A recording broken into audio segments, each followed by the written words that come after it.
Hey everyone, I'm Sarah with Fisher Price Ranch. First off, please subscribe and hit that notification bell for updates on our next videos. So, unfortunately, we're expecting winter in 2 days already. So, we're going to have to get everything prepped and ready around the farm. We also have some stuff going on up in the doe pen. So, we'll go ahead and go over that. And then it looks like it's the last time we're going to have a garden. So, we're going to have to go through and harvest everything that we can, and we're going to dig up at least one plant to bring in the house, which is our rosemary, and anyway, get the animals all set up and ready for winter. Alright. Hey Zara, good morning. So one thing that we did is now that Zara is no longer in heat, and she won't go into heat until spring, and unless she's pregnant, we'll see what happens. So we went ahead and moved Thor in here now. Since he's unable to breed her, we don't have to risk that. Anyway, I would like for Thor to have his first kidding season. He's going to be 2 next month, and so I wanted to bring him up with the girls so that they could get comfortable with him, and he could get comfortable with them before babies hit the ground. So, luckily, Zara has been around the kids before. She was put in with the kids last year, not during kidding, but right after they were all born. She was around the newborns. So this will kind of be her first time for kidding season, as far as the babies actually hitting the ground and them getting to see them for the first time. So anyway, that's what's going on with the dogs. All the girls are feeling miserable. They're all getting quite fat. We're getting udders forming. We've got about 6 weeks left before kids start hitting the ground. Couple of things. We went ahead and moved Bazooka in with Coconut and Hopscotch. I wasn't going to move them in until the first week in November. But I know that once the buck is moved in, it can take, a couple of weeks before the girls go into heat. So I figure if we move him in now, it's not going to hurt anything, and hopefully we can get the girls bred. Now, Hopscotch has yet to go into heat, but looking at her right now, she looks a little like she's got some discharge. So that's a good sign that maybe she's finally going to go into heat. So Bazooka will get to breed her. And then Coconut we have yet to see go into heat since she was bred by Bazooka a few months ago. So hopefully she'll get bred. I was kind of hoping maybe I got 2 false negatives on my blood testing and maybe she is already pregnant, but she's not getting very fat, and I don't see an udder or anything forming. I don't feel any babies in her belly like I do with the other girls. And then Dippin' Dot there, she was bred by Rocky Road. We did a blood test on her, and it said that she was pregnant. And then when I brought Bazooka in, she started flagging her tail, going nuts. So that made me a little nervous that she maybe aborted her pregnancy. After we did the blood testing, said she was pregnant. But then I've done some research and talked to other goat breeders, and they say the hormones from the pregnancy can cause them to act like they're in heat when it's just the hormones of the pregnancy. So I went ahead and moved her in just in case, but I'm hoping that she is actually still pregnant by Rocky Road, and we just left her in. He's not bothering her today. She's not acting in heat today. It could have been just because he was moved over and it was something new and exciting, and that's why she was acting that way. So I'll probably move her back in with the main herd tomorrow. I'll give her one more day in here just to see how she's acting, but I'm hoping that it was just hormones. So keep your fingers crossed for her. What are you doing, Savannah? You chewing on my clothes? Oh, pretty girl? Alright, so that's what's going on with the girls. Hi, Bonnie. And then, of course, you guys remember Bonnie. Look at how good she's doing. She comes up to me now. I've been working really hard now that she's letting me touch her all over her whole body after 3 years of owning her.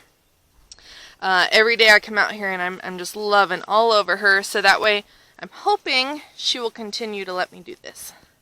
Good girl. She's such a good doe. So it's never too late to win their hearts over. Huh. Yeah. So, I did forget, there's, this is Divinity. This is Bonnie's daughter from almost 2 years ago. And, she's been bred by Bazooka. And she never returned to heat. I'm not seeing any signs, like the other girls. So I thought, well, maybe because she's a first timer, she's not showing a belly, she's not showing an udder yet. Though, oh, where'd she go? Oh, she's laying underneath.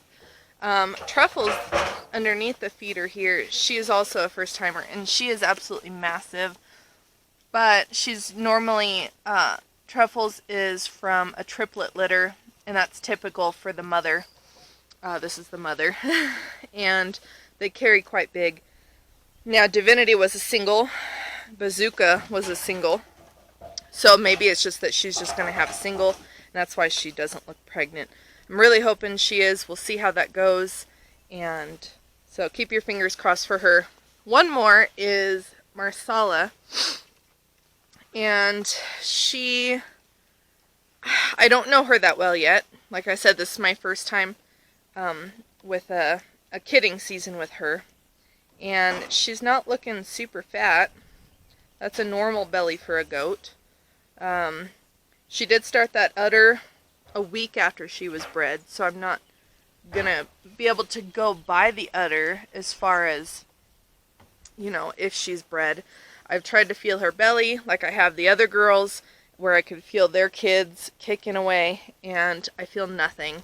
So she's another one we got to keep our fingers crossed. And the fact that she, I don't know if this is from before, when she was bred, but she has a little bit of crustiness around her tail, which usually happens when they're in heat, because it's not bloody discharge, it's like yellowish, you know, white milky discharge, but it's crusted and it's dry. So I don't know if that's just from before when she was bred, or if she's been in heat recently and I just didn't see it. So I really hope she is bred. It would be really nice to get these kids, so keep your fingers crossed for her as well. Alright, so last year we were running the floating heaters in the water of all the stock tanks of the goats and the chickens. And our electricity bill was like $200 a month. It was very expensive, and it was getting unethical. So I went back to the store and I was looking at some other heaters and possibilities, and the floating heaters that we were using were 1500 watts, I believe. That's a lot of electricity. And so after looking at all the other heaters, they had some that sat at the bottom, but they could only be used in metal, because then the heat from the heater would kind of go against the metal and just kind of heat up the whole thing. But they only did, I think it's like maybe 40 gallons at the most. So I was like, well, maybe I could run a few of them and it would work okay, you know, for the heaters. Now these ones run, I want to say only like 250 watts. It was a ton less than my last ones. So I went ahead and tried them. I put them in my metal bathtub waterer that you guys probably seen on the video. That metal bathtub holds like 250 plus gallons. It did not freeze with these. So if you put them in with metal, which these can also go in plastic ones, but if you put them in with metal, it seems to heat them up a little bit better and will do a lot more. Also our metal heater in with, or our metal stock tank in with the boys, I'm not sure how many gallons that one is, but it's pretty big. I would say it's probably 250, 300 gallons, but it's taller. And it worked in there as well, except the top would just ever so slightly ice over. So what I did was I put a plastic crate in there to get the heater up off the very bottom, and it was more toward the middle now, and it worked perfect. So I'll show you guys these heaters. They're really nice. I'm sorry, I don't remember the brand. I got rid of the boxes, but if you guys could see what they look like, I'm sure you could find them at Tractor Supply, I believe is where I got them. So anyway, I love these heaters, and I can run all of them for the same amount of electricity as one of the other ones. And so it's definitely worth it for wintertime. So of course the only bad thing about wintertime and all these heaters is we have electrical cords everywhere. Our next property will have it set up where there's actual plugs everywhere on all the barns and buildings and everything. So this one, let me get this bucket out of the way. This is the one, it's a 5-gallon heated bucket, and I use this for the chickens. Holds 5 gallons, and they can drink it to about halfway before they can't really reach the water. But it made the most sense, and it works really well. And so we're cutting down our chickens. We're down to 32. I'm trying to get down to about 25 before winter. And so that should last them quite a few days, and I just have to bring a 5-gallon bucket and just keep it full. So our other ones, let me move this stuff. So these are our crawdad traps. We didn't go this year, unfortunately. We home make all our crawdad traps. Alright, so I already put all my bird feeder stuff away. Though I think I'm going to bring back out a couple. Only because we're in a major drought, and so the birds are coming into my pond like crazy, but then there's not much food, so I think I'm going to put some food out this year. But I'm getting all my electrical cords out. This will have to be to run all my heaters. We have one plug in that shed there. So to get to the chickens, I just have to run a cord from there out to the chickens. And then from there also out to the boys.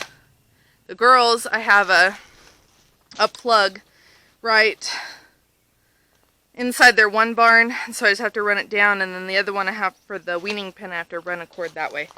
So unfortunately, that's the bad part, is that we have to run cords all over the property. So, let me get the rest of these out of the way, and then we'll get the heaters out. Alright, so I just want to show you, these were our old de-icers, and they ran a ton of electricity. And so, yeah, 1500 watts. So I don't like those. I definitely don't want to use those anymore. I never did get rid of them. Now, our new ones are these ones here. And they're ceramic. API, I guess is the brand or something. Yeah, 250 watts. Sorry, I don't know how to focus this camera yet. We're still working on that. But anyway, so I've got 2 of them. I'm going to have to get another one this year, since now I have 3 pens that I have to do. But between those and the bucket, we should do pretty good for this winter. Alright, so I ran an electrical cord here. We've got it plugged in up off the ground. And so now that's their new water bucket. So I went ahead and took away all their other water buckets, except that red one. I need to scrub it out, and I'll bring it over here. And that's because we still have some young ones in here that wouldn't be able to reach this water if it got a little bit low. So we'll have that extra bucket just in case for the little ones. Alright, and now for the boys. See, we're winterizing. We went ahead and shut the barn closed. We're actually supposed to get snow. Which I'm excited for the moisture because it's been so dang dry. And this is that pasture that we planted recently. It's coming in real nice. But for the boys, we've got our crate and a heater. And then we're going to use this big metal water.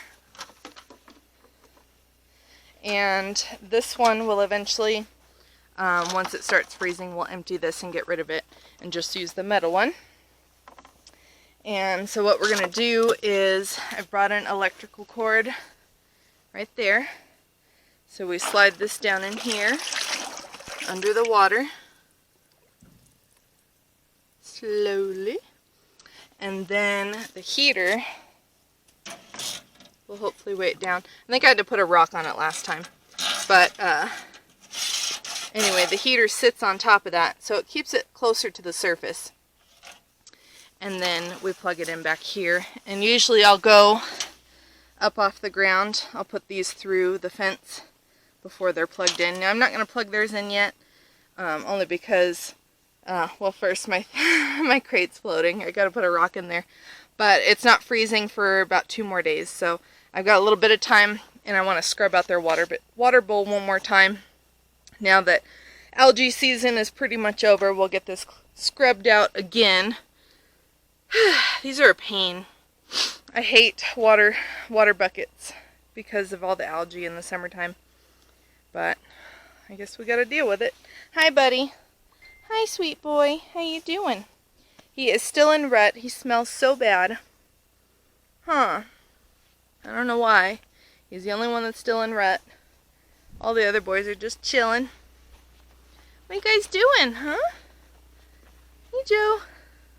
Poor Joe is covered because Buddy's been rubbing his face all over Joe. So Joe's no longer white, even though he's a weather. Poor guy. Wrecker, what you doing, buddy? Huh? Hey, Wrecker. Enjoying the last bit of sunshine. And there's Rocky Road. Hey, Rocky. So, if you guys don't know, Rocky Road is actually for sale. We decided that we're bringing in new genetics in the spring. And so Rocky Road is unfortunately the one that we would have to sell. Only because, well, Buddy is here forever. Joe's a weather. Wrecker we just got. And Bazooka is up there in the breeding pen, and he was born this year. So obviously we want to keep him. And I can't keep all the boys. So Rocky Road is for sale. He's 2.5, never been dewormed. Feet only need trimmed every 6 months, if that. But that's because, as you guys probably see, we don't have a rocky ground, so there's nothing that they can really keep their hooves worn down. But he throws amazing kids, and he's friendly, easy to handle. Huh, bud? Yeah, you're a good boy. But if anybody's interested in Rocky, definitely let me know. Yeah. Alright, so the same thing will go for the girls. This tub, once it starts freezing over, we'll get rid of it.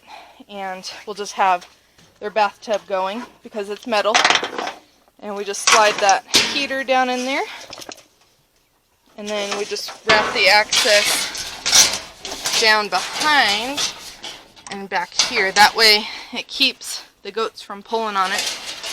And then we just drop this back here. And then we have our electrical cord up here that goes out the other side.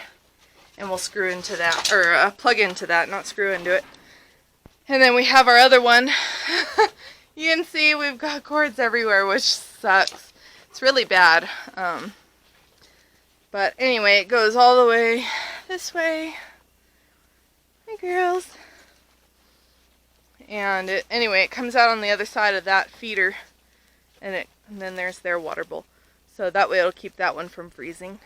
What I'll probably do though is once these two are bred, then we'll probably just reopen this to the girls for the winter.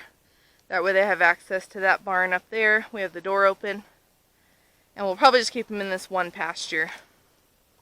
And then what they can do is they'll be here in the courtyard. They can go up and around into this pasture. They'll have access to this courtyard or a weaning pen with that barn or house, whatever you want to call that one. And they'll also have access to that barn. So it gives them 4 shelters, because there's 2 there. So it'll give them access to 4 shelters for the winter time. Alright, so that's pretty much what we do for winterizing for the animals, for the goats and the chickens. And so that's pretty much it for them. What we'll do is pretty much right before they're ready to kid, a week before, we're going to put all the sawdust down in their houses so that way they have fresh, warm bedding for when they have their kids. And the boys, we just give them old hay in their house to keep them warm, but they typically rarely even lay in there. They'll lay out when it's snowing. Goats are crazy. Doesn't matter what you give them, they'd rather be opposite of what they should be doing. I want to do a quick update on Peppermint. So her cast is staying on well, and she's putting some weight on that leg, so it's a good thing. But she's just in there eating hay. Like, it doesn't bother her. She still jumps up on this tire, jumps down inside to lay in there. So she gets around just fine. Alright, well, thank you guys so much for joining in as we prepare for winter. Unfortunately, I'm so not ready for it, but it's that time of year. So anyway, thank you so much for watching, and we'll see you next time.